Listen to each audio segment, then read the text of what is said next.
Hello, courageous listener. It is I, Dr. John, back with the latest episode of the Evolved Caveman Podcast. And today I am honored to have with me my partner in life and love, the beautiful Jory Rose. Welcome, Miss Rose. You sound very official, like you're announcing something much grander than our podcast I'm today. hoping to be in the World Series next year. Love. Hi.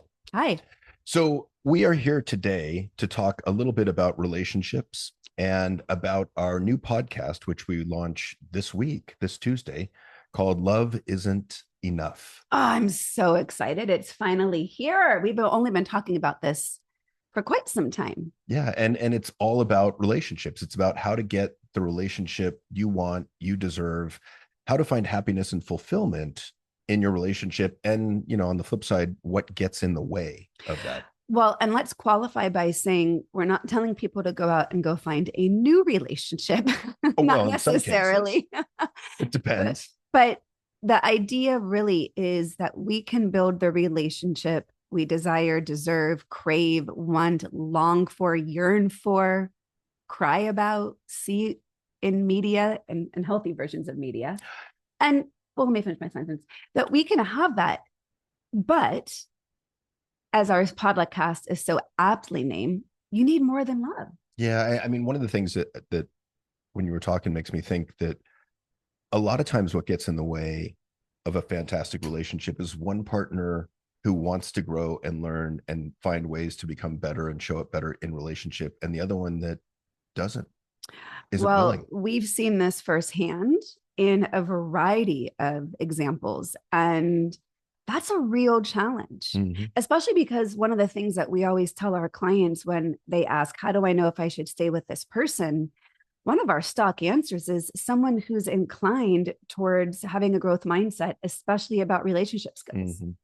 And if someone has no desire to grow, period, it's going to be really hard to get them on board with wanting to develop new tools, new skills, because it's not just developing the new tools or skills about how to communicate more effectively or non-defensive listening or repair after a fight. What we're really talking about is peeling back those layers to look at ourselves and see what's going on inside of me that's preventing me from leaning into safety, trust, vulnerability, communication, and more. Well, and I think, what keeps us from doing that, I would say it's socialization and fear. And I think, I think, hold on, we're talking mostly for men there. Yes. So let's just be specific. Well, okay. So, but what I was thinking about my male clients where I am so proud, admiring, and respectful of the men that show up to do the work, that are willing to look at themselves, that are willing to go do that deep dive into how can I be better, simply because I think it's often the men that are the biggest barriers in relationship because of their fear of appearing weak, right? Like we don't want to be vulnerable because we see that as weakness. And yet, if we don't learn to be more vulnerable, women are initiating divorce 80% of the time of those that are heading to divorce. It's 80% now in the US, which tells me that women are fed up, terribly unsatisfied in their relationships. I'm sorry, was that too strong of an answer for me to support women? There's no swearing at all. Fucking fed up. So this is actually really, I think, a twist that we haven't actually talked about before, and I think great for your audience in particular. So if we're talking about we need to have a growth mindset, which is going to include the ability and the courage to look within, and you just named that you are proud of the courageous men that you work with who are open to that. Let's see if we can help understand what is it about those men that are giving them that courage. Because I can think of a couple of things. And so if someone's listening right now and is like, I don't know that I have that in me, what would I need to do to be able to get there other than have a great coach like you or us in guiding them? What would you say? I think part of it is, and this is typical, right?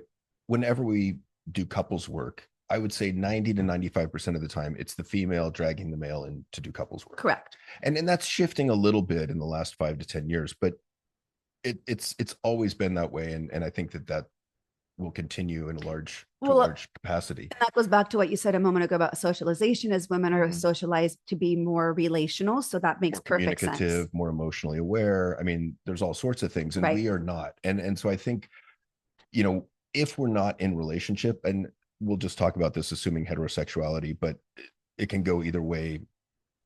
If we're talking homosexual relationship, you look at who's the more masculine, who's the more feminine. We can generalize based on that, but just to keep things easier for us, if you're not in relationship, I don't know. I'm doubly impressed if there's a man who comes in to work on himself while not in relationship. Right. Because I think one of the greatest motivators, and I know it's been so for me over the years, one of the greatest motivators to facing those fears, let's call it, those doubts, those insecurities, has been you. My little inner and I self think that's true for most of us men, that it's a female that really lights a fire under our butt and says, you need to go in and talk to somebody. Right. Or else I'm leaving you. And part of that is, the socialization of be stoic, don't feel. Part of it's be self-reliant, don't ask for help. So let's grind it out, deal with it yourself. So let's get really nuanced here, because I think while what we're saying is accurate and what we've seen in our professional and also personal experience in our relationship, let's get really nuanced for the listener who's like, okay, I have someone who's telling me this. I'm still scared. This, feels really overwhelming and daunting. I don't want to lose my partner, but I'm scared shitless of looking within. Let's talk to that guy who is open, but fearful. Okay, so the first question I would ask is, what are you afraid of? Feeling.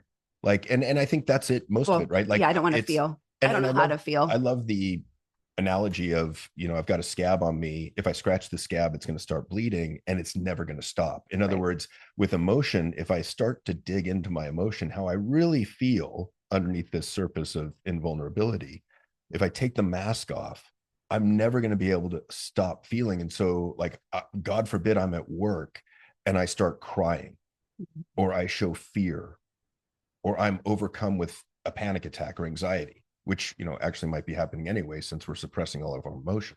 But it's not coming out as maybe a panic attack, or it might be coming out as anger and blowing up. And I think the real fear is crying. I mean, I think that's the biggest one for us men, is that's the weakness, right? I mean, because if I go to work and I lose my temper, that's much more acceptable. Now, it might create problems depending on what you say and do, but it's much more acceptable than if I go to work and start sobbing my eyes out. Right. Because then that's an easy judgment to weakness. Right.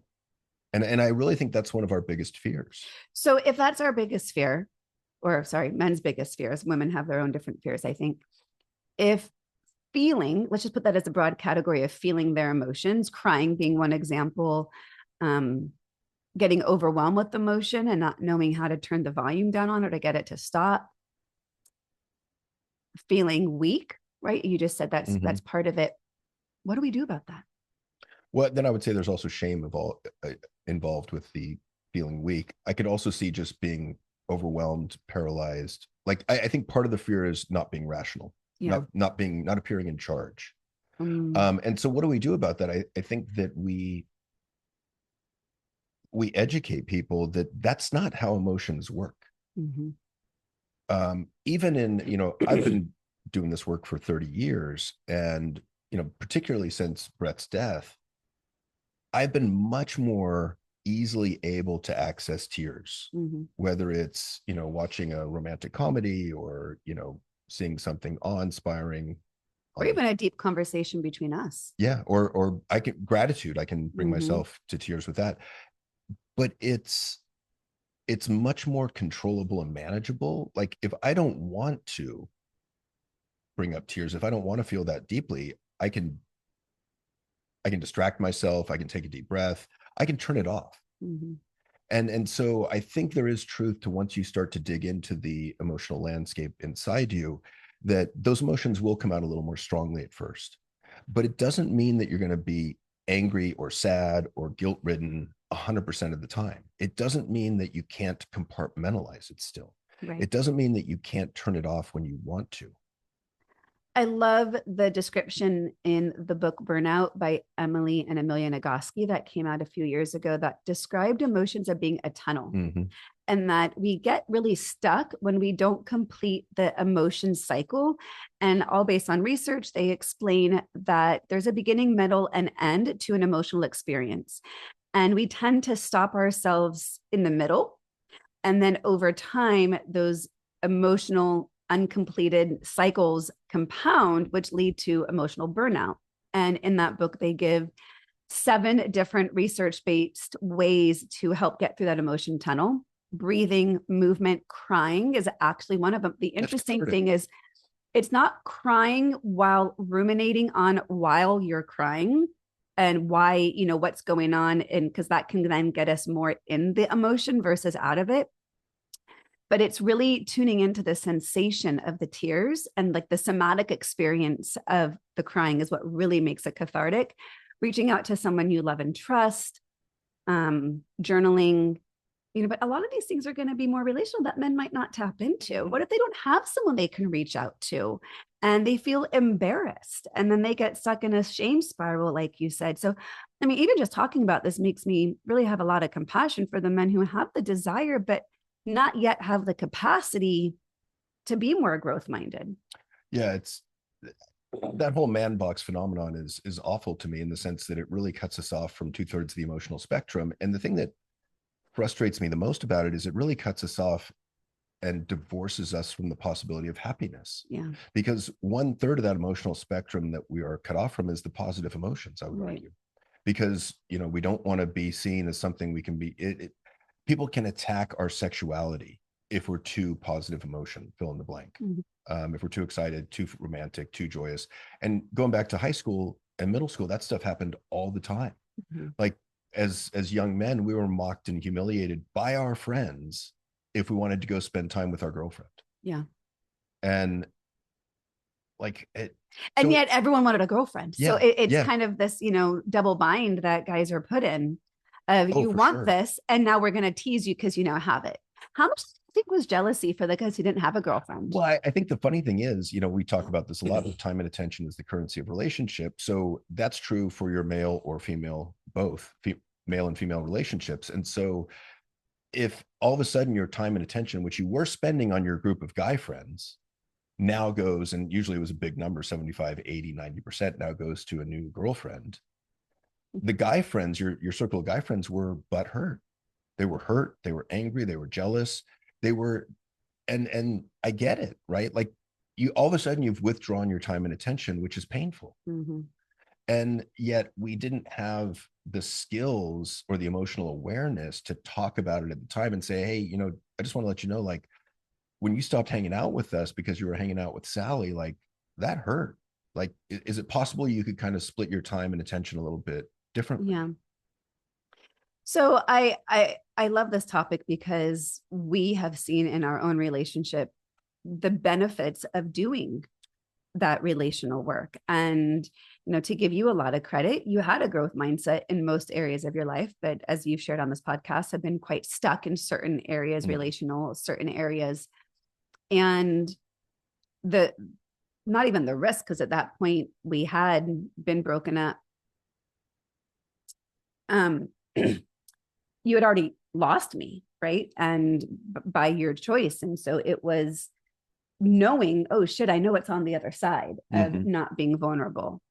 I know what's on the other side of not doing the work, right? And well, and when we broke up, it wasn't for lack of love. No, right. It was because we'd gotten stuck and I couldn't see any way for us to change those patterns that we were stuck in. And the patterns were not about you and I. Right. The patterns were about things that far preceded our relationship. Right. And so that's where I'm trying to get to is, you know, again, if a guy who's in your same shoes in that moment, you had to tap into an immense amount of courage. I mean, we went to 12 hours of therapy over 2 days. I mean, talk about facing the fire and risking immense vulnerability. And so from my view, what let you stay in that discomfort was knowing what the end goal was, which is for us to be back together, that you would experience the alternative. I mean, would that be accurate for you, for me to say? I think the other piece of it that was really helpful to me was doing that internal family systems work on my own on that drive down to LA when I was listening to No Bad Parts by Dick Schwartz.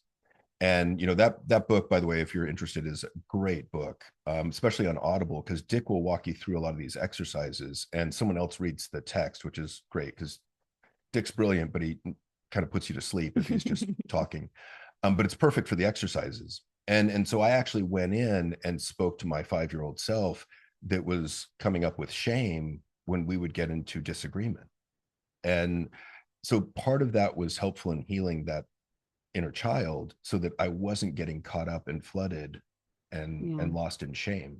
And so I could stick with things longer in disagreements or those heavily emotionally laden conversations. And we got through it. Yeah. And that's what we really want to inspire is whatever the route is, whether it's deep intensive therapy, whether it's more lighthearted weekly therapy, which necessarily isn't lighthearted, but not as intensive, 12-hour intensive, even the use of psychedelics, whatever the path is, I would offer to the listener is to keep your mind and heart set on what is it you're working towards. Because if you keep focused on what the roadblocks are going to be, right? We know energy flows where intent goes. Those roadblocks are going to not necessarily get easier. We just have to learn how to go around them or see them as speed bumps, not roadblocks. Yeah, we were watching Shrinking last night on Apple TV, and there was a great line by Harrison Ford. He was kind of coming out of a drug-induced night. He was kind of half awake, and he was talking to a gay couple who had just, you know, agreed to get married, just said yes to a proposal. And he was like, you know, my advice to you, which was unasked for, my advice to you is stay open, stay open. And whenever that need for defensiveness arises, let it go and turn towards one another. And I was like, yeah, like that's great advice. It's hard to do, but it's absolutely on point. Well, and for someone who's not able to quite access that, I think a starting point would be to acknowledge, hey, honey, I'm really working at staying open right now. It feels really hard. Please offer me some grace because I am trying. And I think that's the language that if most couples would adopt, because we go immediately to defensiveness, reactivity, and assumptions and judgments, right? And we're going to that all or nothing thinking, that black or white rigid thinking of you'll never, you'll always, right? Stay stuck. And I would say that's based on hurt feelings underneath. Like, and that to me is one of the keys of being aware, especially for men. It's what's underneath your anger. And anger can sometimes be anger, but a lot of times it's just, wow, that really hurt my feelings. Right. Or it was embarrassing, or there was, you know, there's sadness or, you know, anxiety. There's other things that can be under there. But in a relationship, I would argue 90% of the time it's, yeah, my feelings just got hurt. And then I flip to anger without any awareness of the hurt feelings underneath. And it's a much different conversation than if I can say, hey, honey, what you just said hurt my feelings. Like that stung. Like that was a little too far. Versus, I can't believe you just fucking said that. Like, and then, you know, going off that anger route, those are two different conversations, 100%. One of which has a much better chance of a successful outcome. And part of that success of the outcome is the other person receiving the intention. I'm working on it. I'm trying, right? Because we're not going to hit the mark right off the bat. That's trusting positive intent. Well, right? And I was going to lead to saying part of it's hard because what we're seeking is an environment within our relationship in which we feel safety and trust. And if we're at the point where we're being defensive and reactive, we don't feel safe and trusting of the positive intent. And if we're taking those small steps towards, this is that gray zone in which I think we have more movement than people realize because they don't see things changing yet. But what we're wanting to do is change the assumption of the intention so that when someone's vulnerable, we can say, wow, thank you so much for your vulnerability, even if what the vulnerability was hard or hurtful. Because that's what we want to get towards is the authenticity and honesty of communicating how we feel. Yeah. And receiving that in a non-judgmental way. Which is, it's all a practice. And, you know, I, as someone who's been teaching mindfulness and meditation for 15 years, truly believe that meditation is the very, very, very root of all these tools. And in meditation, we are practicing breathing in an effort to regulate our nervous system. Whenever we're getting those arguments, it's because our nervous system has been activated, that fight, flight, freeze has been turned on, and we're in a survival mode, and we're protecting our own safety, our heart, our space, our wound, whatever it is. So in meditation, if you are practicing your breathing, you're practicing building the muscle of regulating your nervous system. You're creating an observer stance where you're just observing what's arising versus being in the middle of it, which will help in a fight. And you're also practicing accepting what's arising without judgment. And when we do that internally, we then can take it off the cushion in our own life, cushion, so to speak, whatever your meditation looks like. But I don't know how we get to that part relationally without some of those basic skills of awareness and regulation. Well, interesting. Like my mind is going to men as you're talking about regulating physiology, regulating the nervous system, which I agree. I think mindfulness is the foundation of self-awareness, and it gives you that leg up to figure out what's going on in your body and to down-regulate or relax when you need to, or at least give you a better shot. But it was interesting. I was talking to a male client yesterday, and we were talking about how most of the men that I've worked with over the last 30 years, because of how we're socialized and because of one of the parts of that man box is you're only as good as your last achievement. And part of it's compete, part of it's do. So we're always doing in an attempt to gain self-worth. And as soon as we stop doing, the voices catch up with us, those inner voices. And so what I find with a lot of the men that I work with is they've forgotten how to relax, that they're in fight, flight, freeze to some extent. If you think of it on a 1 to 10 scale, even if it's at a 2 or a 3, they're in fight, flight, freeze, fawn the vast majority, if not all the time. So if that's the case, it makes it really difficult to regulate yourself while in disagreement with your loved one. Well, right, which is why we've got to learn how to regulate ourselves outside of disagreement. That if we don't have that baseline to come back to, that our brain and our body has the literal neural pathway built to know how to get there. So you just completely validated what I was saying. We can't do it without a baseline of a practice. Well, and just as a question for the listener, to gauge, can you truly relax? Can you, lay down or sit down, deepen your breathing, and relax all the muscles in your body and bring your heart rate down? And, and most of the people that I talk to are like, wow, I haven't been able to do that for decades. So let me ask this question, because I'm trying to relate it in a way that maybe men can most connect with and put it into real life examples besides sitting on a cushion or lying down and doing that. So let's take a guy who works out a lot. So I would imagine you're, running on the treadmill or Stairmaster or, and pushing some heavy weights. That feeling of being activated, that's what's going to be like when you're turned on, right? Everything is pumping. I'm trying to bring it back to I think the other common experience is the addictive feeling we get from being on at work, where we're kind of multitasking, we're in a rush, we got more things to do than we have time to do it. It feels important. We know what is expected of us. We're talking fast. We're not taking breaks. We're getting shit done. Like that's, I think, that's a low level fight, flight, freeze response where, and we kind of like it, right? It's truly addictive because it's also motivating. We're distracted from ourselves in that. We know that we have worth when we're in it, and we're earning money. Right. And so I think those two are good examples of what it feels like to be in fight, flight, freeze at different levels. And both of those you can easily work into, like, especially when you're working out, right? Like after you've done a set, focus on your breathing. Well, that's what I was trying to get back to. Bring your heart rate down. Right. Well, that's what I was trying to get to was, how do you calm your body down after a hard workout? You can do it after a set.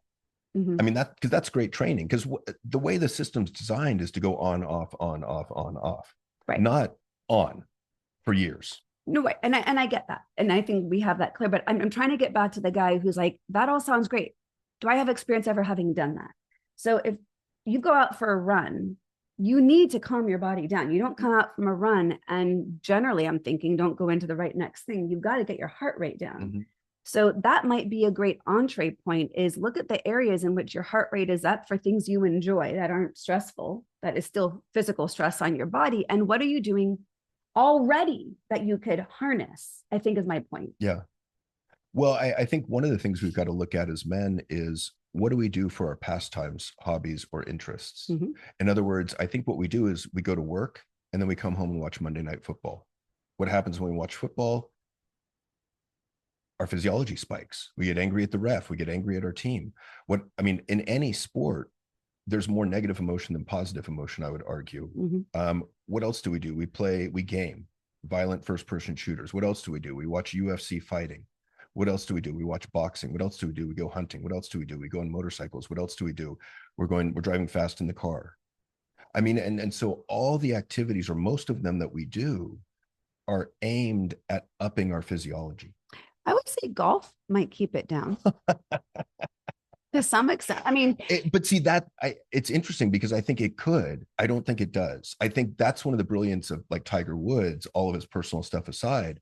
His dad taught him meditation and a lot of Eastern mm-hmm. techniques to help him regulate his physiology in between shots. Mm-hmm. And the way, I would argue that the extent to which he learned to do that was what made him spectacular, one of the things. And I think other golfers are trying to learn to do that. But most of the golfers that I talk to that are kind of weekend golfers typically get really upset when they're not playing up to par, which is most of the time. Mm-hmm. Well, I want to give guys the confidence that they can do this despite they can, all the things. Right. So I guess I was looking for, like, what is the easiest way to start in things that they're already doing?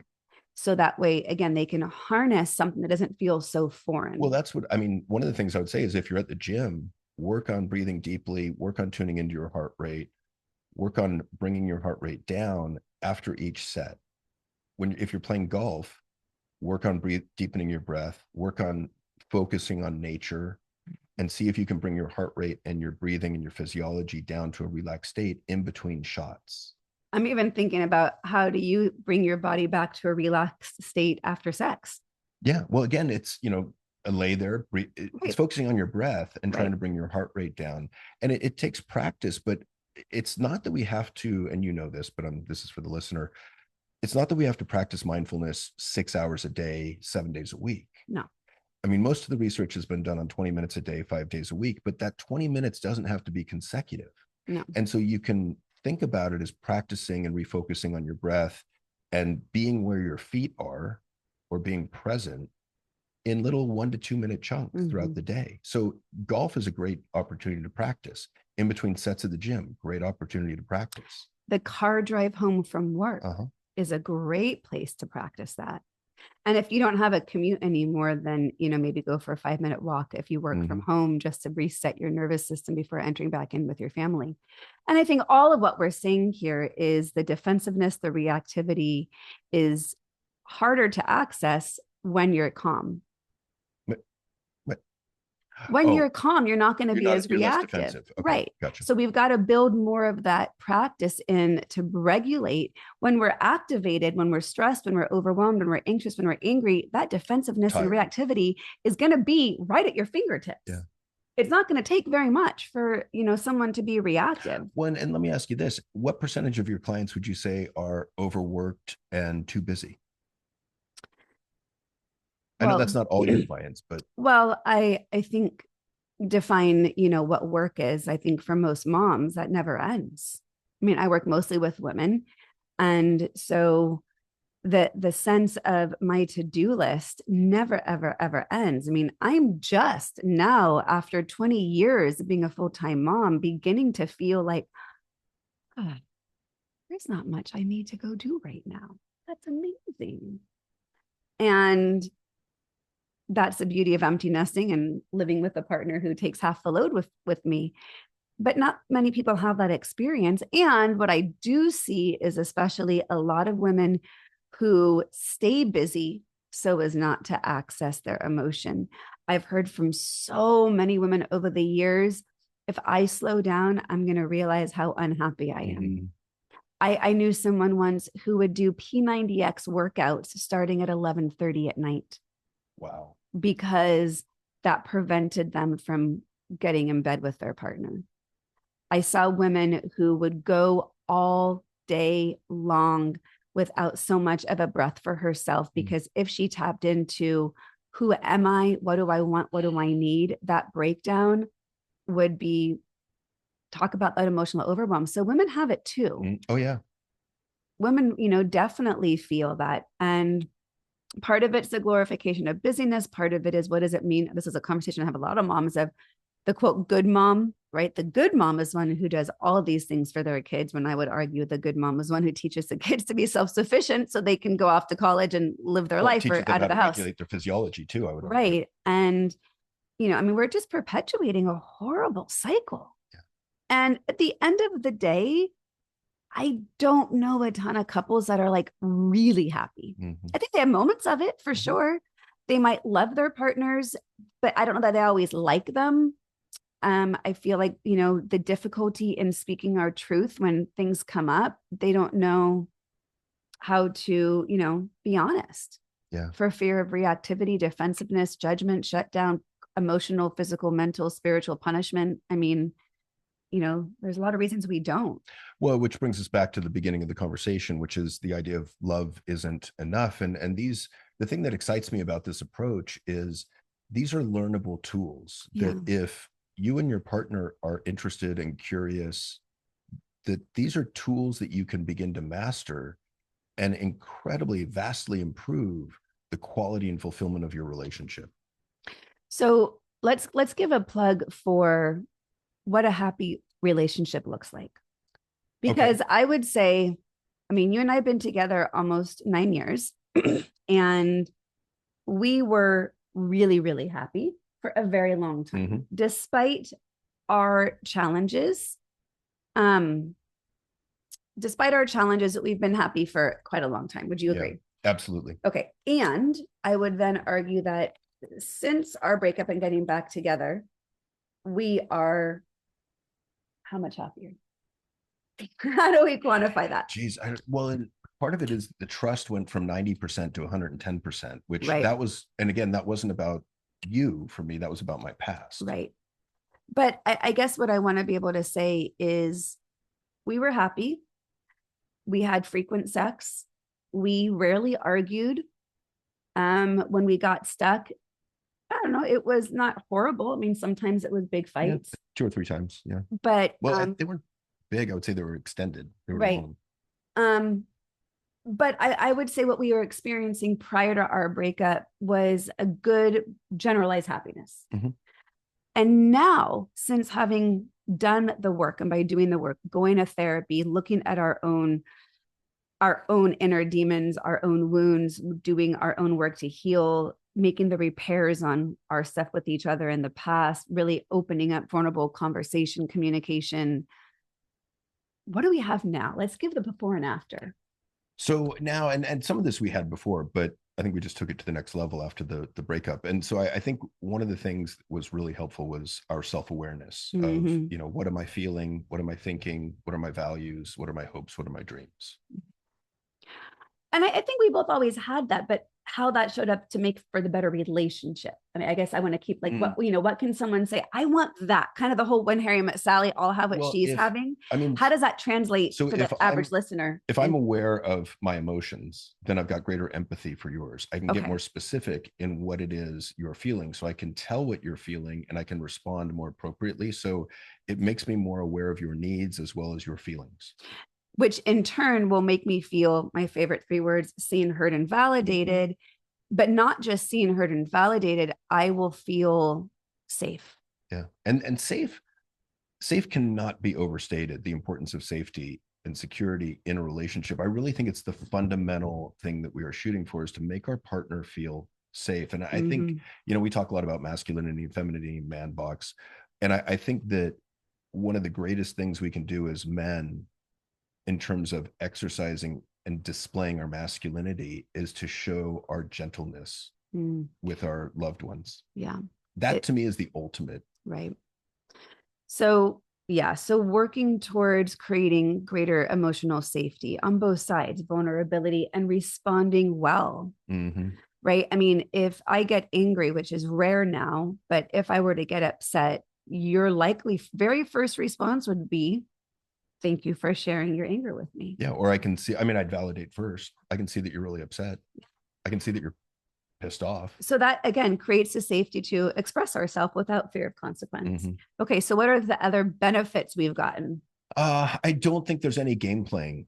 And I don't think we've ever had game playing. I think there, there is a little bit the very, first couple weeks of a relationship. But after that, I think there should be, you're shooting for transparent, honest, authentic communication. Yeah.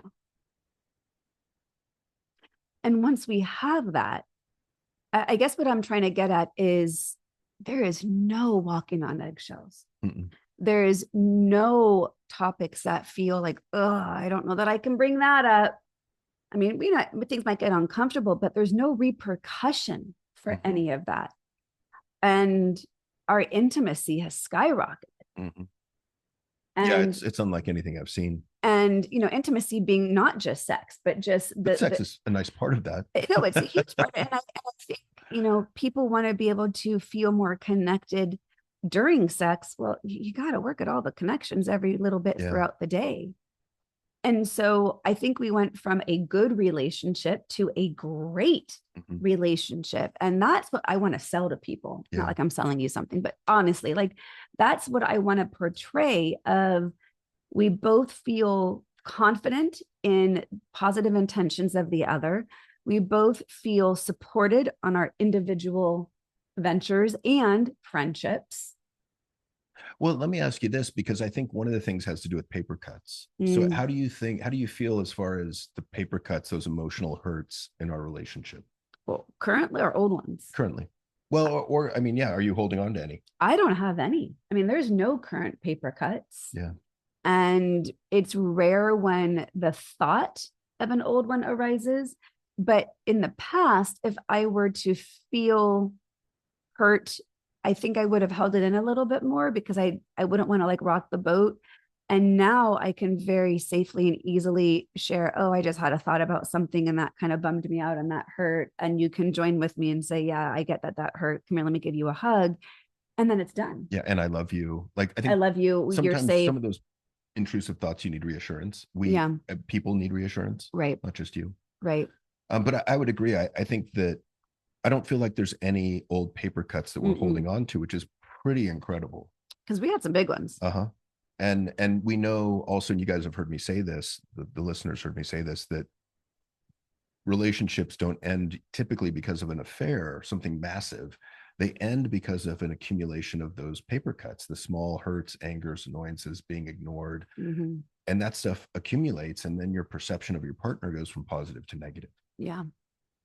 Yeah. I think without, feeling like I'm bragging, I'm so proud of our relationship because I think we are modeling what people want. And, I mean, we went through a couple of years where it was hard. Yeah. And if we can do it, anyone can do it. But going back to, well, what do I have to do to get there? You got to have the motivation. Mm-hmm. And the motivation can't simply be my partner's making me do this. That's helpful.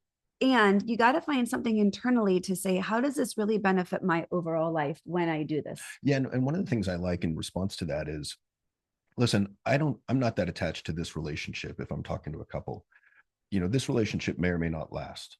And regardless, you're going to need to learn these skills if you want a happy and fulfilling relationship. Hopefully it's this one. Mm-hmm. But if it's not this one, you're going to have to learn the skills for the next one. So you better get on board. Well, and one thing we haven't even mentioned is how does this benefit you as a parent? So if you're a father and you get to learn these skills that now you engage with your kids. So if you are a father of a son or sons, you are now role modeling a healthy masculinity that they can then begin to see in real time being practiced.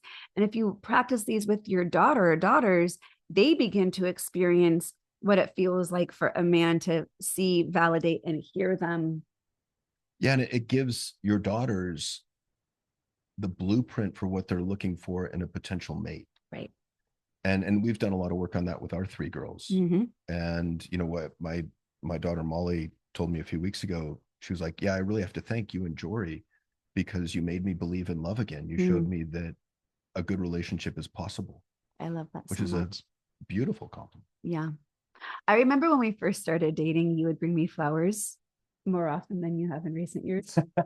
That might have been a little dig of, I like flowers every now and then, John. Okay. Anyhow, that wasn't the point. Noted. He used to bring me flowers early on and more frequently, and would always have a little note attached. And I think we both consciously agreed to keep the note out on the counter so my daughters could see the note, to see this is what it looks like when a man loves you or adores, is courting you or wants to do something kind. We really wanted to make that implicit explicit. Over the years, it's been a little more explicit. and the beautiful thing is watching them over, it's been almost 9 years, learn and grow to understand their worth as beautiful, talented, smart women. Yeah. And that ties back to how we have shown up as parents by modeling our relationship coupled with utilizing these tools with them as well.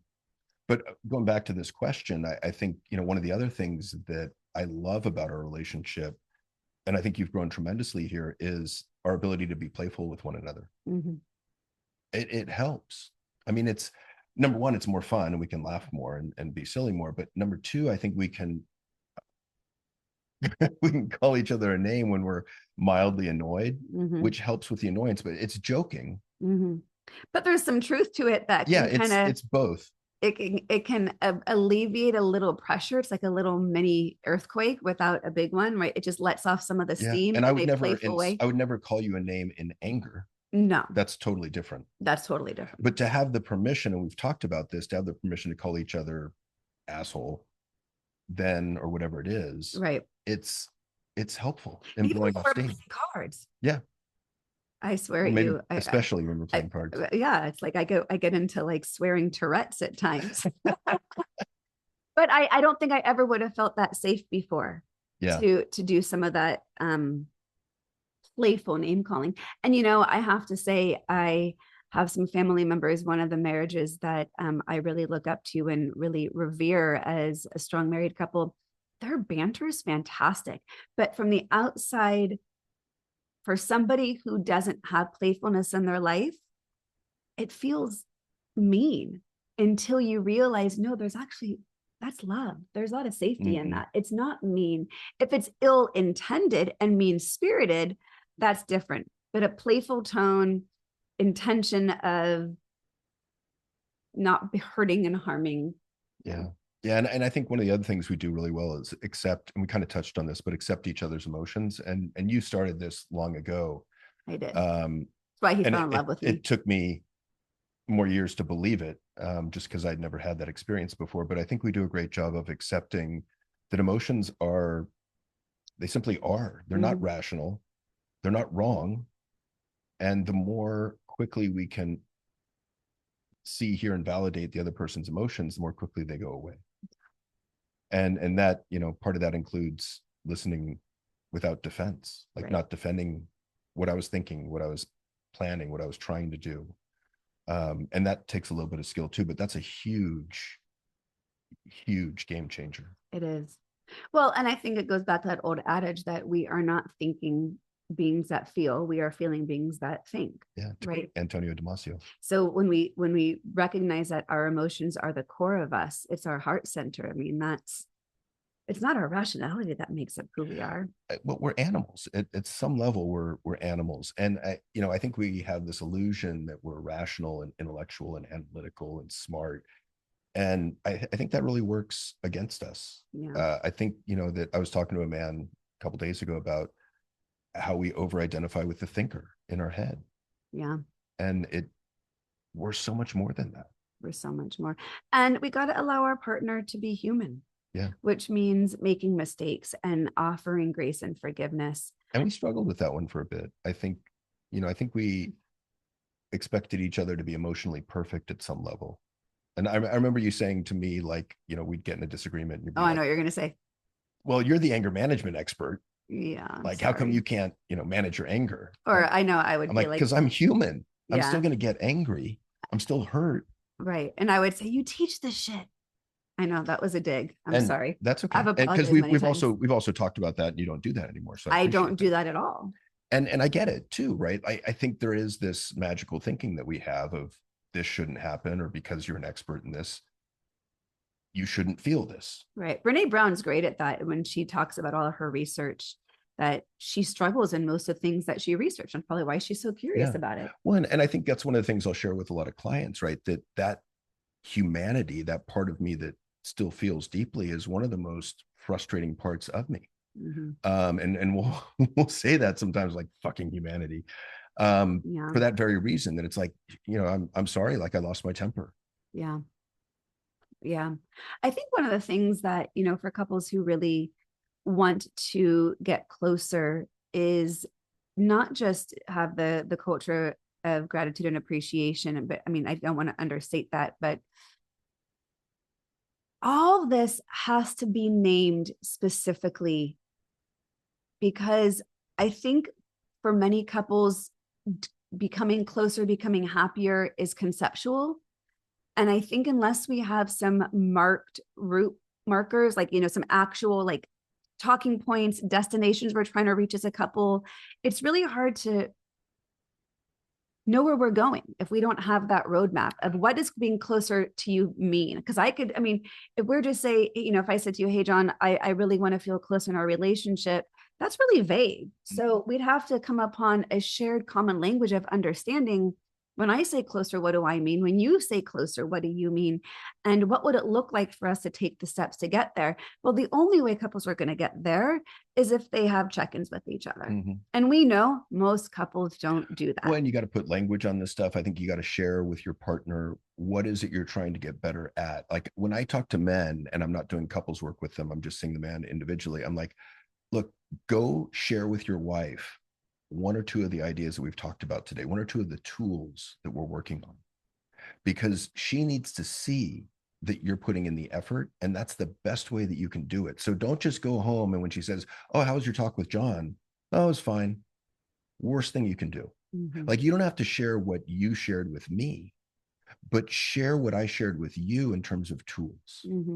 Because then you can both ideally agree that, yeah, this would be great. Let's work towards this.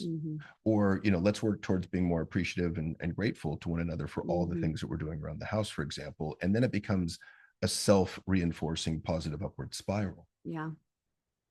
I think at the end of the day, I want couples to know being happier is possible, being more connected is possible, learning and growing in how to have the best relationship for each of you at this stage of your life. Because look, who you are when you first met and dated and fell in love, and who you are in the height and midst of raising kids and building careers, and who you are, at empty nesting, you're going to have different needs. You're going to have different abilities, capabilities, communication styles. And so you got to be able to grow with life and the stage that you're in without checking in. It's no wonder couples get to empty nesting stage and are like, we haven't talked in like 15 years. Well, and growth is the only constant in life. Right. And yet so many of us are so resistant to it. Yeah. And it makes life way more difficult than it has to be. And to use a metaphor, what would you rather be? The stagnant pond with no water coming into it, no water leaving it, with algae and mosquitoes on it? Well, that pond, it doesn't change. No. Or you can be the clear mountain stream that's running, that's got water you can drink out of it, that supports life with animals and birds. And that is constantly changing. What do you want to be? Yeah. And I see a lot of resistance to the natural growth and change that happens. And so we've got to create the safety and naming it, talking about it, encouraging. And it comes down to scheduling time for it. Like, we're not going to just kind of, this time is not going to come to us, right? We've got to consciously create the space to prioritize. This is important enough to me to give time and attention to. You would schedule the dentist, you schedule a time with a friend, you schedule when you go to the gym or a meeting. And I like this idea, especially from the male point of view, is treat your relationship as if you're the CEO of your household, CEO of your company. You and your partner are co-CEOs. You would never go into a business in which you had no experience, training, qualifications for and expect it to be 100% successful. You would need to be willing to be open to consultants, to be open to trainings. That's the language I want men to hear, so that they can see, oh yeah, I want a successful company. What do I have to do to build greater success? Gotta go. Yeah, and they do that. Most of the men I talk to have been developing themselves at work. They just fail to bring those tools home, or they fail to do the same for their relationship and their parenting. Which is why I'm trying to use that analogy of see it in the same capacity, so that you don't see yourself as weak. I mean, what a guy who's trying to build, greater connections with their employees or their bosses or their teammates call themselves weak for trying to network? Nope. No, they'd probably say, I got to go talk to more people and learn about more things so I can climb the ladder. And so part of this is about having the humility to know what you don't know. Yeah. And you wouldn't, I mean, to your point, if you bring in a consultant, that's not weakness. That's not embarrassing. That's just good business. So in any case, check out our new podcast, Love Isn't Enough. And, we are really excited because it's not just the new podcast, Love Isn't Enough, but we're really building out what we hope to be the focus and core of our business for years to come, which is supporting couples on this journey. And in our model, I work with the women individually, John works with the men individually, and we come together to do couples work because we believe you can't separate out that self-work from the couples work. That if you're only focusing on your arguments and your fights and repairs and building new tools without doing the individual work to see what's preventing access to that couples work, I think you can get marginally successful, but not really the full happiness that I think we have seen the possibility for. Yeah. And one of the things that really convinced me of this direction was the findings of positive psychology over the last 20 years. And, Christopher Peterson, who's passed now, but he once said, other people matter. George Vaillant, who was in charge of the adult development study at Harvard, which followed a group of men and women for 80 years at this point, the findings of that in terms of what makes for a thriving, happy, successful life is love, full stop. So it's all about connection. It's all about relationship. Without the connection in the relationship, it doesn't matter how much money you make. It doesn't matter how successful you are in business. Yeah. You won't be happy. They might think they are. Well, I mean, even Steve Jobs, he died alone and he regretted his path at the end. Yeah. It's one of the great regrets of people that are dying. Yeah. So anyway, thank you for your time and attention and listening to us ramble on about relationships. We also have a new Instagram account. Yes. Love Isn't Enough 33. Yes. And that will be a focus of relationship tips and tools. And of course, the new podcast. And we also have our year-long masterclass series that no matter what point of the year it is, you get access to these amazing workshops that are included in the areas that we see couples getting most stuck in preventing that connection that we're talking about. But it's not just the class, but there's handouts and exercises and prompts and partner practices, because we don't learn by conceptualizing change. We learn by doing. And, it's just like going to the gym. If you want to have bigger muscles, you got to do those bicep curls. So everything we're offering is like little bicep curls for your heart and brain to get stronger. And you can find out more about all of that at loveisn'tenough.net. Thanks for having me as your guest, John. Always a pleasure. And that's it for this episode of the Evolved Caveman Podcast. If you liked this episode, please be sure to rate, review, like, and share with your friends. If you didn't like it, you don't got to do a damn thing. Thanks so much. Until next time.